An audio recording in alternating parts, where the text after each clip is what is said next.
So if you watched my content back in late 2020 throughout 2021, you might remember a series of EAS scenarios titled The Freezing One. And to be honest, the lore for these scenarios is as confusing as the FNAF lore, which makes sense because both creators are from Texas. Anyways. It was back when I was called South Texas Elevators EAS, and my goodness, that was a mouthful to say. Anyways, okay, I'm just keep digressing. So anyways, we're getting into the scenarios that I created, made fun of, and later learned from. We're talking about The Freezing One. Spoilers ahead. I don't blame you because you would have to catch up with 9 hours of content. So the scenario begins with an Amber Alert in Texas. This one involves the abduction of Serena Leslie Evelyn, who later becomes the Freezing One. The next alert message is a tornado warning in San Antonio, which we later learned killed the abductors as well as Serena. To be honest, this is an excellent way to start the EAS scenario. The way I use the EAS alerts to convey this narrative. To be honest, it's an EAS scenario after all, so of course I would do that. It's like saying, can you just insert a random analogy here? Anyways, the point I'm trying to do is using the EAS to introduce characters. You can also see me do this in my latest EAS scenario titled Yandere Pursuit, using an Amber Alert and a Blue Alert for this. I also used some other civil emergency alerts for that as well. This snippet of NOAA weather radio is then followed by a piece of text, telling you that the Amber Alert is cancelled and the suspect and the victim are dead. I could have really used other methods to convey this, like sound, voice acting, which I'll get into later, or just not include this piece of text at all. So we fast forward to around 19 days later, where a mysterious individual causes winter weather. This mysterious individual is later revealed to be Serena. Fast forward to many winter storms and tornadoes later, and then she's confronted by another character known as the Creator. That's basically the Freezing One. To get started, I never had characters like Harvey Adams or John Webb, or even the whole concept of the Nexus or the Four Seasons in mind at the beginning. Those concepts were introduced in later additions to the Freezing One. Heck, the Creator was added in last minute, just because I guess I wanted Serena just to break the fourth wall for some reason. I don't know what I was thinking. Another weird addition is literally the mention of Twitter. That's pretty much it. Why? Just why? It's just so dumb. Probably the impressive part about this is that I made this on Mac OS. For some of my Windows resources, I used a Windows 10 virtual machine. That's how I was basically able to get most of the text-to-speech voices, including voice text Paul, Laquendo Dave, Microsoft David, etc. I basically used something called Keynote for the EAS screens. That's just basically Apple's version of Microsoft PowerPoint. While yes, the quality of these screens may not look that glamorous, but it was good for a time. Now on to pacing. I feel like some alerts were just added in just for filler, just because I wanted to do an alert for that location. Like for instance, because of a mistake I had, Serena just teleport between Ohio and Alabama, just because it was too late to correct a mistake within an alert. So on its own, the Freezing One is okay in quality. I can see where I was going. I would have honestly done some things differently. The question is, should it have been on its own? So in between the production of The Freezing One and Harvey Adams, we have The Weathering 2. And for what I can remember of The Weathering 2, it was terrible. I'm glad I actually rejected it, because it would have been a terrible addition to the Freezing One storyline.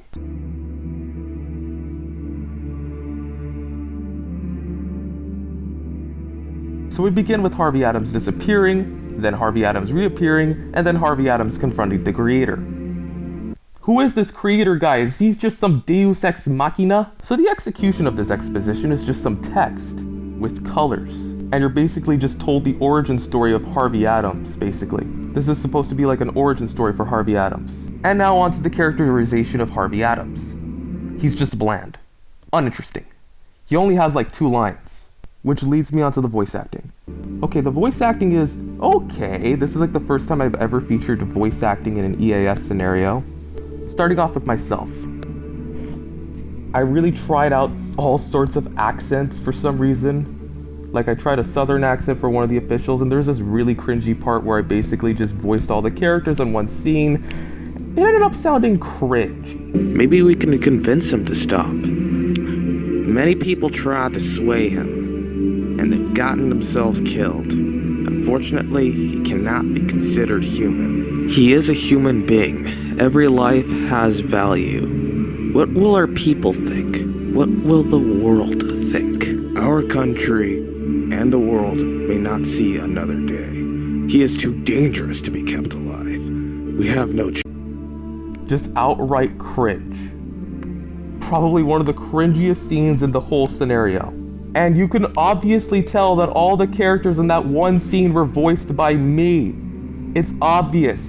To be announced's portrayal of Harvey Adams sounds a bit monotone from the 2 lines that he was given. The name is Harvey Adams, and you do not want to mess with me. I didn't really give the character a lot of motivation, honestly, for why he commits such acts like tampering with the weather.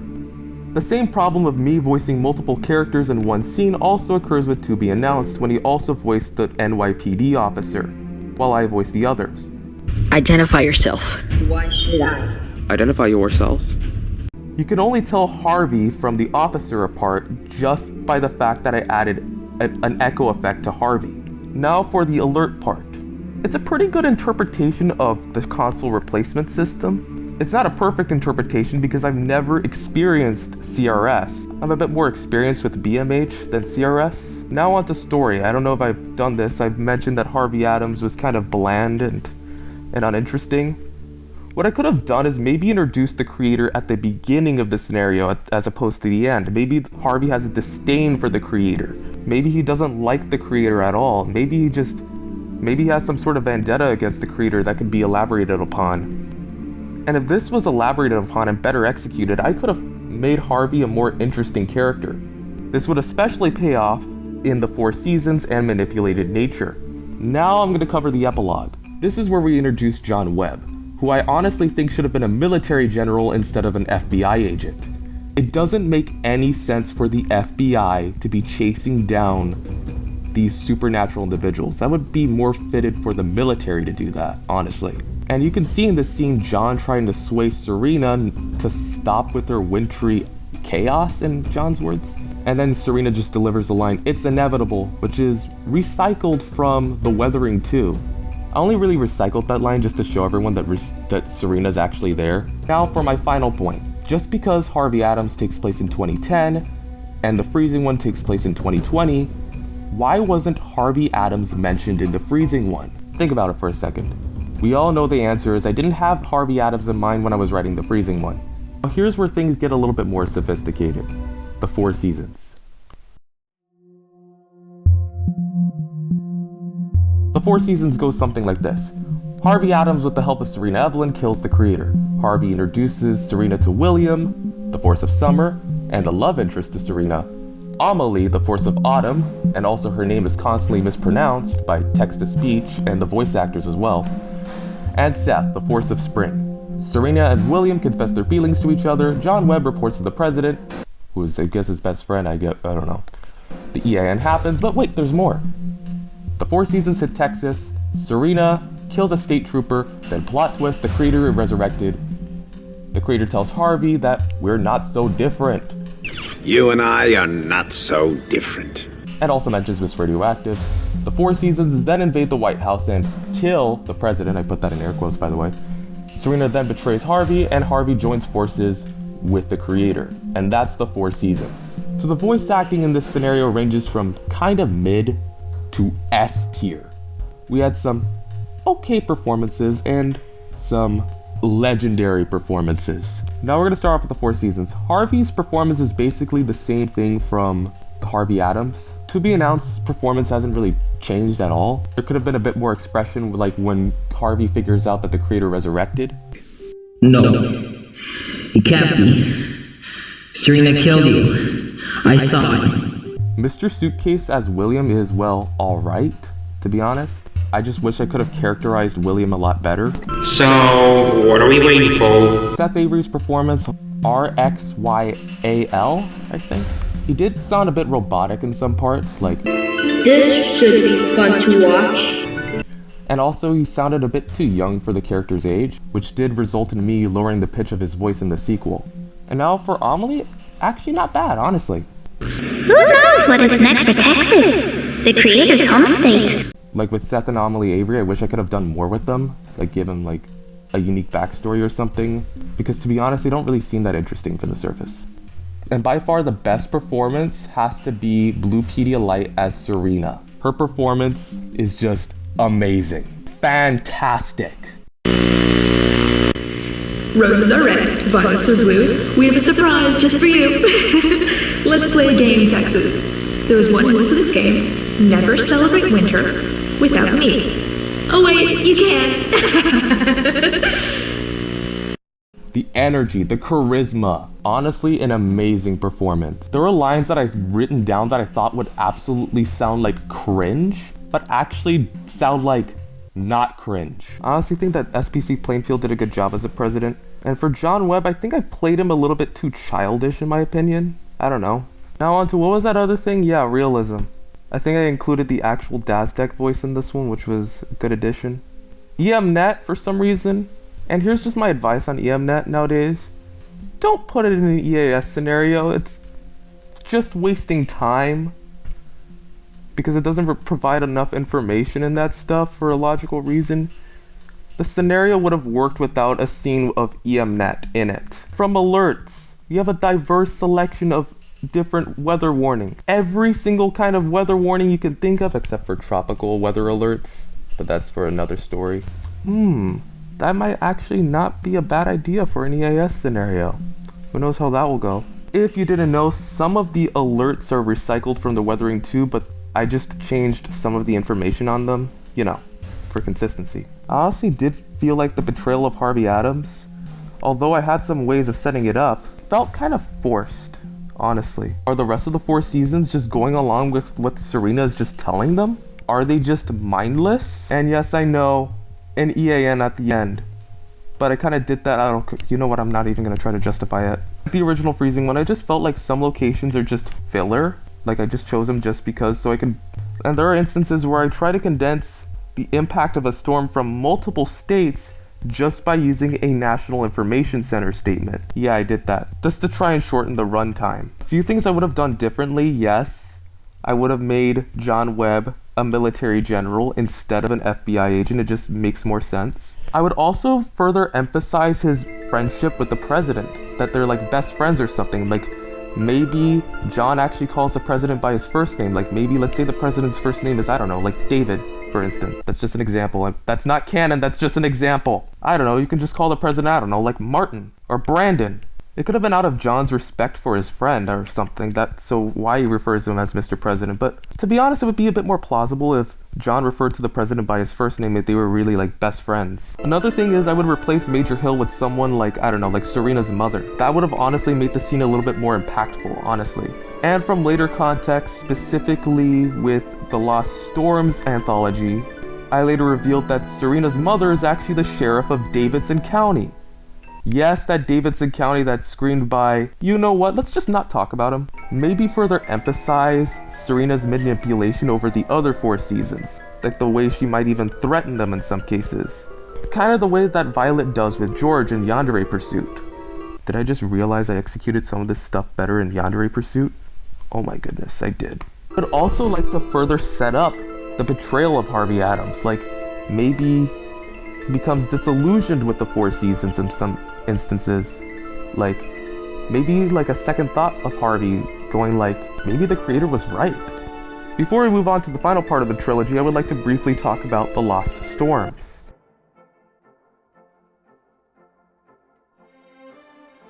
So the first episode of The Lost Storms adds absolutely nothing. It's just a tornado in Hurricane, Utah, just to try and reference FNAF or something.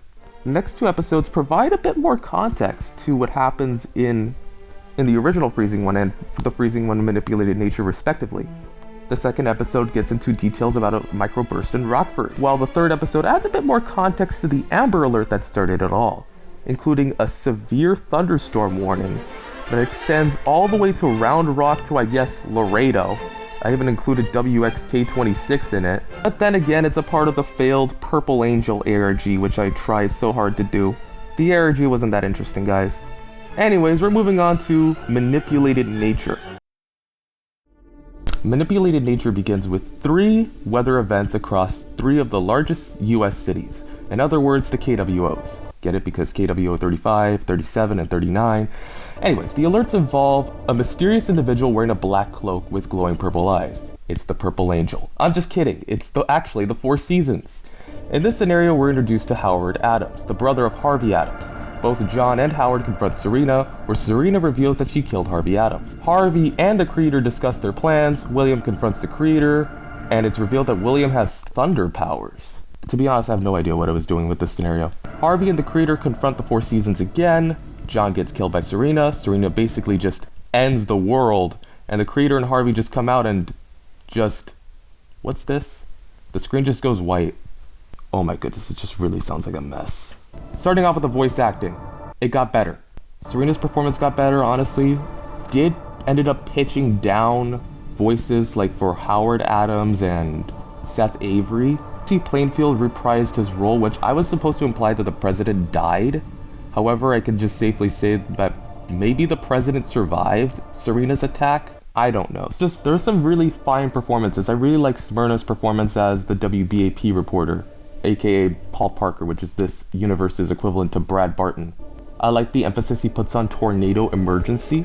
This is a tornado emergency for the Dallas-Fort Worth Metroplex. It's a bit of a rough ending, a lot of turbulence. I don't know, it just seemed a little messy, honestly. For the screens, basically the same thing I have to say about the Four Seasons. Just like Manipulated Nature's radio screens are a bit different. I had some issues with Filmora when I used scrolls, so I just decided not to use scrolls. Again, a lot of filler alerts, like I did Alaska for some reason. I think I did Alaska too for like the Four Seasons, but I just wanted to point out that I did a tornado warning in Alaska. I don't know. Some changes I would make is, yeah, I would add more motivations to the characters, maybe add on to a little bit more of the Creator trying to persuade William. Maybe have Harvey help his brother, Howard. If it doesn't break a little bit of continuity, there might be a little bit of distrust. Maybe that's not a great idea, but honestly, that would just be a little bit... You know what? I have no idea how to fix this. Another thing I would have done is actually make it clear about the power threshold, because that has been a problem with throughout the whole trilogy, to be honest. It always resets after each installment, where it just... If you don't know, the power level system is how intense they can create the storms, and like, basically as the plot progresses, you know, it's just complicated plot stuff. The Manipulated Nature is just basically the Four Seasons without Harvey. Basically. It's also just longer too. Basically the same thing as the Four Seasons, just slightly more realism. The voice text pauses are a little bit more accurate though. Now on to the music. If you didn't know, I actually wrote the soundtrack for this scenario. Well, I wrote my own soundtrack and well, it's okay, honestly. Honestly, the best part of the OST is where William confronts the Creator. That is actually a pretty good point with the scoring there. William West? William? William? What do you want? I want to help you, William. You cannot help me. Serena knows me more far than you. She gave me a purpose. I understand how you feel, William. I want to believe that she truly loves you. But she has manipulated you. Have you not seen through her lies and deceit? She has gained so much power and refuses to share it. I'll show you power. I guess, to be honest, I have no idea what to say about Manipulated Nature other than it's kind of mid. Other than the voice acting and maybe even the presentation of the EAS alerts.